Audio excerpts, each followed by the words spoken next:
Être marginalisé peut-il conduire à des actes extrémistes?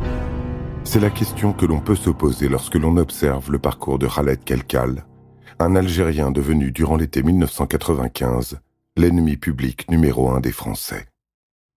Du 11 juillet au 7 septembre de cette même année, le jeune homme de 24 ans est impliqué dans une série d'attentats. Cela commence par l'assassinat de l'imam Sahraoui, un religieux ayant refusé d'instaurer le djihad en France, la fameuse guerre sainte revendiquée par les islamistes. Quelques jours plus tard, des policiers se font tirer dessus. Le 25 juillet, une bombe explose dans le RER B de la station Saint-Michel. Le bilan est lourd, 7 morts et plus de 110 blessés. Un mois plus tard, une nouvelle bombe explose, place de l'Étoile. Par chance, elle ne fait que 17 blessés. Le 26 août, une autre bombe manque de faire un véritable carnage à bord de la ligne TGV Paris-Lyon. 2 autres bombes font encore des blessés, d'abord sur un marché dans le 11e arrondissement et ensuite en face d'une école juive de Villeurbanne. S'ensuivent plus de 2 semaines de cavale pour le terroriste, alors que son portrait robot est diffusé dans toute la France. Il tombe finalement sous les balles des policiers le 29 septembre 1995. C'est à partir de cette date que commence vraiment l'affaire Khaled Kelkal. Bien que cet été-là, il ait plongé la France dans la terreur, sa mort fait polémique, car le jeune Algérien a été assassiné par l'appareil d'État. L'opinion publique tient son nouveau Mérine. Ne serait-il finalement qu'un martyr de cette guerre sainte dans laquelle il s'est laissé embarquer malgré lui? Au début, il n'avait pourtant rien d'un délinquant. L'histoire de Khaled, c'est l'histoire d'un homme a priori sans histoire, de la délinquance jusqu'à la radicalisation. C'est une histoire d'actualité et celle de milliers d'autres jeunes musulmans à travers le monde. L'été 1995 devait être placé sous le signe de la joie. Il commence pourtant bien à Paris, avec ses cafés bondés, ses restaurants pleins à craquer, ses rues investies par de joyeux fêtards. La fête de la musique du 21 juin annonce le début d'une belle saison. Il fait beau, les Parisiens ont la tête dans les étoiles et sont bien décidés à oublier leurs problèmes du quotidien. Malheureusement, pendant que la majorité fait la fête, une petite minorité décide, dans un coin très secret, de gâcher l'été de ces citoyens français dont les agissements seraient contraires aux lois de l'islam. Au milieu d'un climat de paix, une guerre sainte se prépare. Les auteurs sont des hommes de l'ombre, agissant avec une discrétion telle qu'ils mettent en échec toutes les polices de France. À moins qu'un homme ne commette une erreur, peut-être par manque d'expérience. Les terroristes frappent une première fois dans l'un des quartiers du 18e arrondissement le plus surveillé par la police française, la Goutte d'Or. Situé non loin de la butte Montmartre, ce quartier accueille une population issue majoritairement de l'immigration. Son célèbre marché de Barbès est dans le viseur de la justice, car il rassemble de nombreuses personnes liées à un trafic de contrefaçon. Un trafic orchestré par certains membres politiques du GIA, le groupe islamique armé. S'opposer à cette organisation, c'est signer son arrêt de mort. C'est pourtant ce que fait, par conviction, l'imam Sahraoui, un religieux qui prône l'amitié entre les peuples et dénonce toutes les malversations commises au nom de l'islam. Comme la plupart des habitants du quartier, le shir Abdelbaki Sahraoui est un sage qui enseigne le Coran d'une façon bien particulière. Durant la prière, il n'hésite pas à dénoncer les agissements de certains extrémistes et à prôner l'arrêt total des trafics. Pourquoi n'iriez-vous pas vendre des fleurs comme les Pakistanais? Une phrase qu'il n'aurait jamais dû prononcer. Au début de l'année 1995, Sahraoui reçoit des menaces de mort de la part du GIA. 6 mois plus tard, ces menaces sont mises à exécution par un petit commando composé de 2 personnes. L'attaque est extrêmement violente. Certains fidèles, présents sur les lieux le jour de l'assassinat, s'en souviennent encore.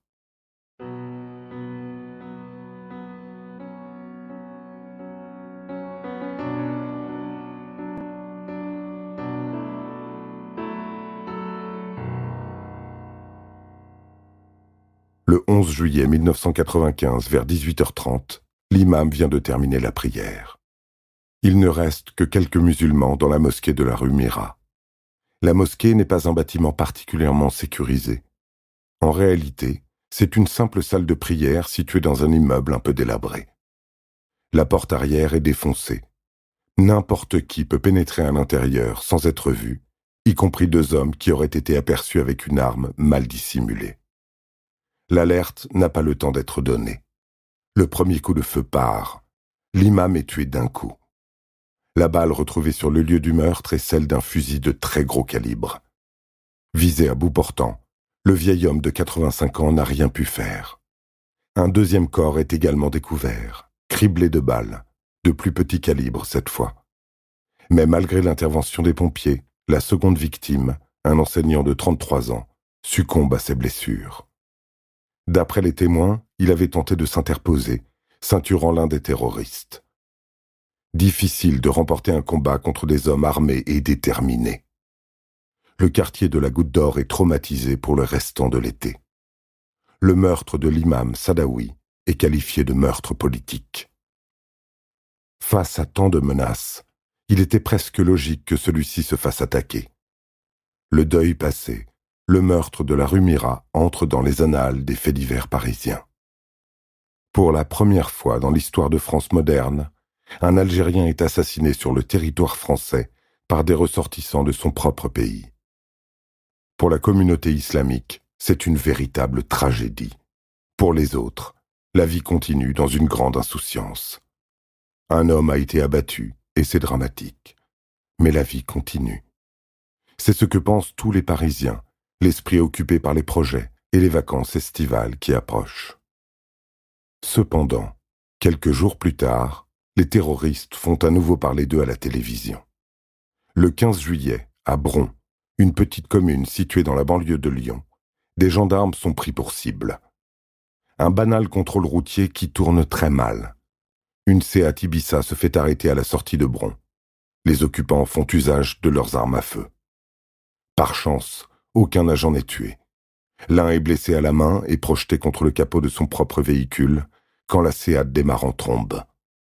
Aucun homme n'a pu être identifié. En revanche, l'un des occupants a fait usage d'un fusil à pompe Winchester, dont le calibre est similaire à l'arme utilisée dans la mosquée. Les terroristes se seraient-ils donc retranchés à Lyon? Le soulagement est de courte durée pour les Parisiens, qui tentent d'envisager un été de paix. Une illusion qui volera en éclats 10 jours plus tard, le 25 juillet 1995, à la station du RER Saint-Michel.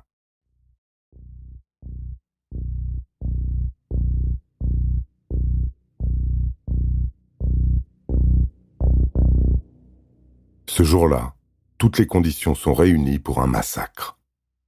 Depuis une bonne partie de l'après-midi, une bonbonne de gaz et de la poudre noire voyagent sous un siège de la 6e voiture du train, sans qu'aucun voyageur ne les remarque. Un détonateur prévoit la mise à feu à 17 heures, 1 heure de pointe pour les Parisiens. Ce jour-là, le quai est bondé, entre ceux qui finissent leur journée de travail et les nombreux enfants en présence de leurs familles qui sont là pour les vacances. En tout, ce sont plus de 200 personnes qui se pressent dans les différents wagons. Le RER démarre, roule sur quelques mètres et s'arrête brutalement dans un vacarme épouvantable. Les personnes qui viennent de rater le RER à ce moment-là ont une chance inouïe. Sur le quai, ils sont suffisamment loin pour éviter la bombe artisanale contenant de nombreux clous, destinés à faire un maximum de dégâts. En revanche, pour les passagers, l'histoire est plus dramatique. Les personnes proches de la déflagration sont mortellement atteintes. L'explosion est si violente qu'ils meurent sur le coup. Les 200 autres passagers, blessés, prennent conscience que leur vie ne tient qu'à un fil. Certains sont grièvement blessés. La foule en panique saute par les fenêtres, directement sur les quais. Certains piétinent d'autres passagers. Les clous et les débris de la bombe ont fait leur effet. Parmi les victimes, certains resteront handicapés à vie. Mais une autre menace peut encore faire des victimes. L'incendie du RER. Une épaisse fumée noire envahit peu à peu les wagons et se diffuse dans toute la station à travers les fenêtres brisées. Beaucoup sont au bord de l'asphyxie. Heureusement, les pompiers sont très rapidement dépêchés sur place. La station Saint-Michel est évacuée vers 17h40. Le plan rouge est déclenché. Les pompiers ne pensaient pourtant plus jamais vivre ce genre de situation depuis l'attentat de la rue de Rennes en 1986. Un hôpital de campagne est dressé en urgence à la sortie du métro. Malgré une panique générale, tous les secours de Paris parviennent à sécuriser l'ensemble des passagers. Après le choc et le soulagement de voir un si grand nombre de personnes sauvées, c'est la peur qui commence à s'installer. L'attentat du RERB fait grand bruit et évince le reste de l'actualité. Des membres du groupe islamiste algérien sont à Paris. Le risque d'un nouvel attentat est très élevé. À partir de ce jour, les Parisiens n'auront aucun répit. Le 17 août 1995, à peu près à la même heure que lors de l'attentat du RERB, une nouvelle bombe explose, place de l'Étoile à Paris. Vers 17h10, une bonbonne de gaz se déclenche. Là encore, c'est le même dispositif. Des clous dissimulés dans la bombe pour faire un maximum de victimes et un simple détonateur pour maîtriser l'heure de l'explosion. Il y a souvent beaucoup de monde en cette fin d'après-midi sur la place de l'Étoile, surtout l'été. Les jeunes aiment s'y retrouver, les touristes s'y reposent et profitent de quelques stands de restauration qui sont installés pour l'occasion. La bombe est dissimulée dans une poubelle, proche de l'Arc de Triomphe. Quelques touristes passent juste devant, au même moment, ainsi que des familles et des enfants. L'impact touche 3 enfants aux jambes et 14 autres personnes. Les enquêteurs ramassent les débris et trouvent de nombreux clous de 17 cm de long. Un projectile qui peut être fatal lorsqu'il est propulsé avec cette puissance. Ce jour-là, les promeneurs ont eu beaucoup de chance. Et la chance est un allié précieux pour les Parisiens, qui vont subir 3 nouveaux attentats, heureusement ratés pour la plupart. Khaled Kelkal, l'ennemi public numéro 1. Le terrible été traverse la France à bord d'un train piégé, le TGV Paris-Lyon.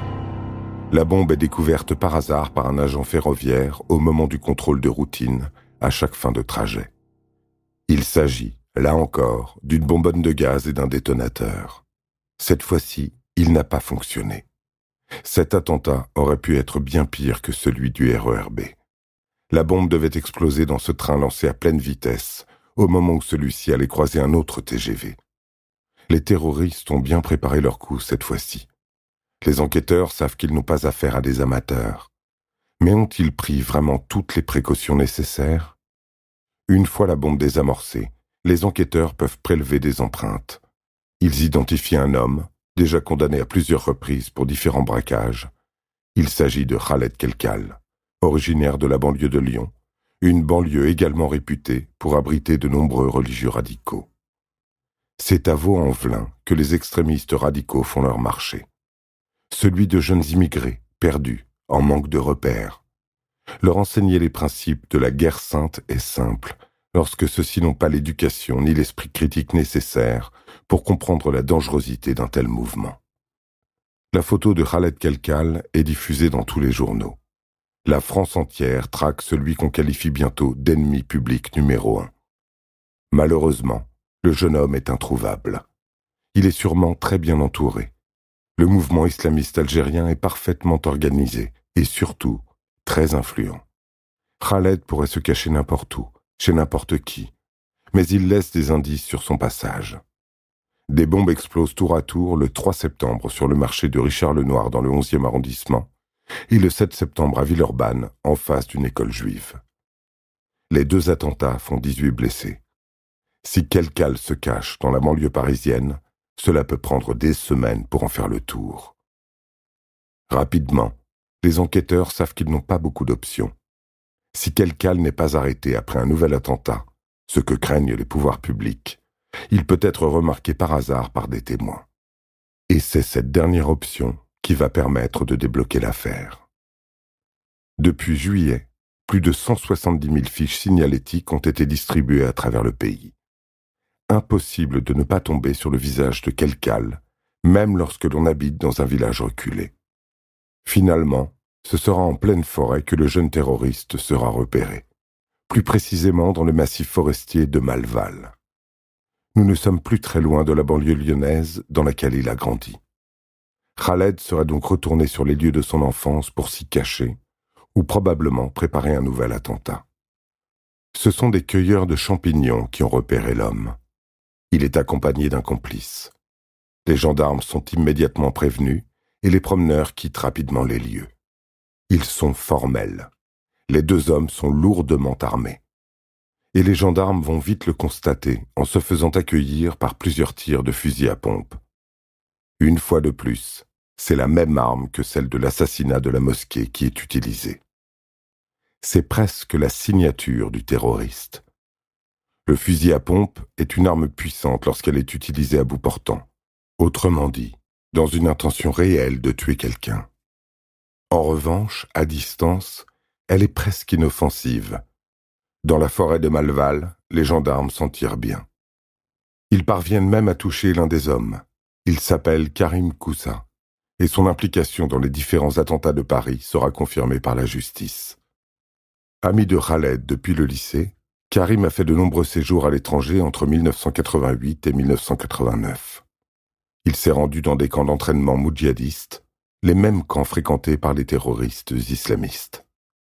Son arrestation permet aux enquêteurs d'en connaître un peu plus sur son complice, Khaled Kelkal, un jeune homme qui aurait pu facilement s'intégrer dans la société française s'il n'avait pas fréquenté les mauvaises personnes au mauvais moment.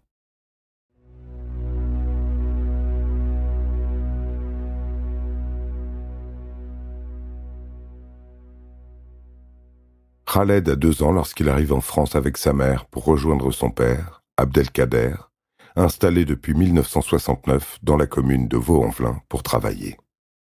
Le jeune Khaled est très bien entouré. Ses parents se soucient beaucoup de son éducation et de celle de ses frères et sœurs. Ils ont suivi une scolarité normale. Les parents de Khaled Kelkal ont toujours mis en avant le sens du devoir et la valeur du travail. Ils ont conscience que la France est leur terre d'accueil et qu'ils doivent la respecter. Khaled excelle dans certaines matières scientifiques. Au collège, c'est un bon élève, quoique un peu turbulent sous l'influence d'autres camarades de classe. Tous sont issus de quartiers difficiles. Khaled se permet de faire quelques petites bêtises de son âge, mais il a de bonnes notes. Les choses se compliquent lorsqu'il arrive au lycée. Il est plongé dans un univers auquel il est complètement étranger. Khaled Kelkal est l'un des rares Algériens de son établissement scolaire. Il peine à se faire des amis, à s'intégrer vraiment. La cantine scolaire, qui peut sembler détail anodin, devient un calvaire pour le jeune musulman qui ne mange pas de porc. Jugé en permanence, il subit les moqueries de certains camarades. Il garde en lui ses blessures, évite d'extérioriser son mal-être pour ne pas décevoir ses parents qui se tuent au travail. Son seul moyen de survie, ce sont ses fréquentations en dehors de l'école. Des fréquentations qui pèseront lourd sur la scolarité du jeune homme. Se sentant complètement trahi par l'école, Khaled jette l'éponge et se réfugie dans les petits trafics, gage d'argent facile. Il apprend le vol à la sauvette, le trafic de drogue. Il comprend qu'il peut être très vite intégré au sein d'une communauté et gagner son indépendance sans le moindre effort. Khaled cultive une haine contre les institutions françaises qui n'ont rien fait pour l'accueillir dans les bonnes conditions. Et rien ne s'arrange lorsqu'il est conduit en prison. Le 19 mai 1991, il prend 4 ans ferme pour sa participation à plusieurs attaques à la voiture bélier. Parmi ses complices, il y avait son frère aîné, le mouton noir de la famille. Durant son incarcération, il fait la connaissance de religieux islamistes qui l'accueillent à bras ouverts. Le jeune garçon, perdu et effrayé par l'univers carcéral, voit cette acceptation communautaire comme une véritable bénédiction.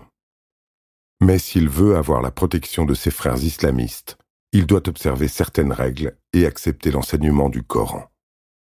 Parmi ces islamistes, il y a Khelif, très connu par la justice française pour avoir recruté de jeunes adolescents dans leur lutte armée.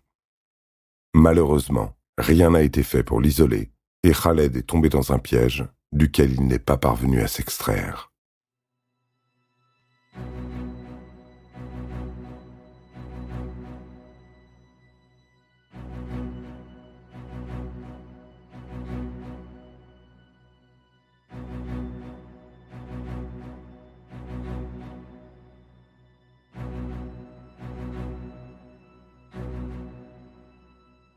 En 1993, le jeune homme âgé de 22 ans est en liberté conditionnelle. Son comportement exemplaire et son très jeune âge ont influencé la décision de la Cour qui souhaite lui accorder une seconde chance. Très intelligent, Khaled s'engage dans une formation de conducteur en industrie chimique. Ses parents déplorent un tel choix. Ils attendaient de lui qu'il fasse de longues études. Le voilà manœuvre comme son père. En dehors de son travail, il peaufine son apprentissage du Coran et de l'arabe. Dans sa famille, tout le monde parle français. Lui fait figure d'exception et parle un arabe presque aussi parfait que celui de son père. Cette maîtrise de la langue lui permet d'obtenir des petits contrats en Algérie, dont il taira la nature auprès de ses parents. Ces contrats lui permettent de se rapprocher des membres du GIA en transportant des armes, de l'argent et des documents secrets pour eux. De fil en aiguille, il passe de transporteur à terroriste, séduit par les principes de l'islamisme. Lorsqu'il rentre en France, sa famille ne le reconnaît plus. Khaled Kelkal s'enferme dans un fanatisme absolu, n'hésitant pas à insulter sa propre famille, les considérant comme des traîtres à la religion. Vers la fin 1994, incompris par sa famille, il s'en éloigne et partage dès lors sa vie avec d'autres membres du GIA, dont Karim Koussa et Boualem Ben Saïd. Khaled Kelkal est définitivement perdu. Le sang qu'il a fait couler le laisse indifférent, convaincu de la justesse de son combat. C'est un jeune homme en errance. Après l'arrestation de ses complices, il semble complètement seul. C'est ce qu'en déduisent certaines personnes qui l'ont aperçu, se promenant seul, sans se soucier d'être vu ou non. Le soir du 29 septembre 1995, il est repéré par quelques passants dans un lieu-dit proche de Lyon, Maison Blanche. Fait incroyable, des journalistes ont filmé les policiers pendant qu'ils recevaient le signalement. C'est l'occasion rêvée pour les chaînes de télévision de faire de l'audience en filmant l'arrestation de l'homme le plus détesté du pays. Un sensationnalisme qui pourrait bien porter préjudice aux policiers qui procèdent à son interpellation. Ou plutôt, à son assassinat. Une première balle touche la jambe de Kelkal. L'objectif de la caméra ne perd pas de vue le corps du garçon, que l'on distingue parfaitement au sol. Encerclé par plusieurs policiers, désarmé, il est à la merci de la justice française. Mais ce soir-là, ce n'est pas le bras de la justice qui frappe, mais celui de la vengeance. Un autre tir tue Khaled Kelkal. Pour la police, il était nécessaire de le finir, comme l'un des agents l'a répété à 2 reprises. « Finis-le, finis-le !» Cet ordre froid fait grand bruit. En une seule soirée, Khaled Kelkal passe d'ennemi public à martyr. Sa mort divise l'opinion. On s'interroge soudainement sur le rôle du déterminisme social dans toute cette affaire. Les jeunes issus de milieux défavorisés sont la cible des islamistes. Ce sont des proies faciles, des bras armés de Dieu manipulables à souhait. Finalement, Khaled n'était qu'un de ces gamins de plus, qu'une erreur de parcours aura conduit à un destin tragique. Sa mort n'aura pas mis fin à cette spirale infernale, et les coupables courent encore dans les rues. En décembre 1996, le RERB est de nouveau la cible d'un attentat meurtrier. 4 morts et 170 blessés à la station Port-Royal. Pour Khaled Kelkal, c'est la fin d'une cavale. Pour les Français, c'est la conclusion d'un été meurtrier. Mais pour le terrorisme islamiste, rien n'a changé.